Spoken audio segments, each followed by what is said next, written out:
Maithili express की शानदार प्रस्तुति।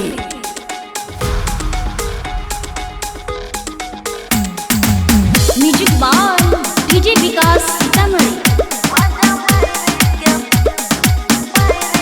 खुशी रिकॉर्डिंग स्टूडियो बलुआहा।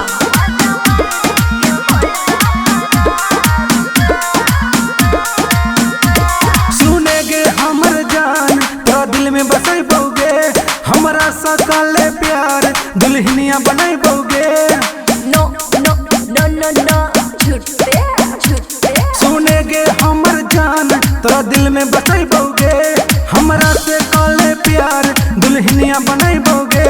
गोरी मायने ले बतिया हमार गे, छौरा करबो ने तोरा से प्यार रे, छौरा करबो ने तोरा से प्यार रे।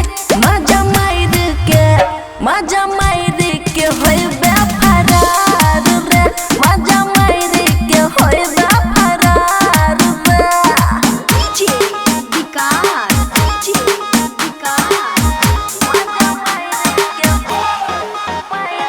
मिक्स बाय अमन अनके।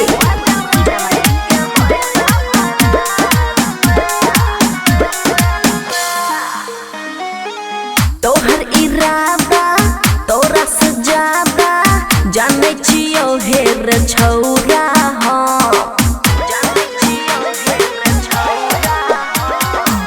मिलके अकेला कदब ही खेला, चली जइबे तू दो के गम। तोरा रखबो हम दिलवा के पास गे गोरी, हमर कले न तनी विश्वास गे गोरी। हमारा जैसन नहीं मिलतो यार गे, हे गे यार गे। छौरा करबो ने तोरा से प्यार रे, छौरा करबो ने तोरा से प्यार रे। मजा मार के होइबे फरार रे, मजा मार के होइबे फरार रे। बुझला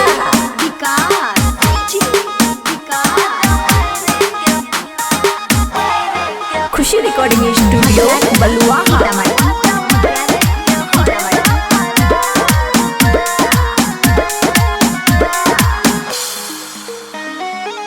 कुछो ने कह रे, दूर तू रह रे, करबो हम नहीं मोहब्बत रे।